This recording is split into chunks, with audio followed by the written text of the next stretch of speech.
حضور نے فرمایا 3 چیزیں ہیں نجات دلانے والی اور 3 چیزیں ہلاک کرنے والی۔ ہلاک کرنے والی چیزوں میں آپ نے شمار کرایا نفس کی خواہش جس کی پیروی کر لی جائے، نفس نے کہا یہ کرو، تم نے کرنے لگ گئے، یہ نہیں دیکھا کہ حلال ہے یا حرام ہے۔ اور مال کی حرص جو ہے تمہارے دل میں، اگر تم اس کی پیروی کرتے ہو، اسی کے پیچھے لگتے ہو، تو یہ بھی ہلاک کرنے والی۔ تیسری مہلکات میں سے کیا شے ہے؟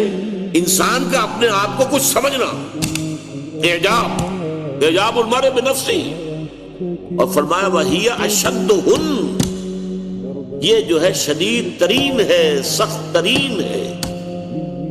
یہ ان تمام مہلکات میں ہوا متبعون سے بھی زیادہ شدید اور شح مطاعن سے بھی زیادہ شدید، اعجاب المرء بنفسہ وَهِيَ أَشَدُّهُنَّ۔ تو اس کا ایک مطلب تو یہ ہے کہ اننی من المسلمین، میں بھی مسلمانوں میں سے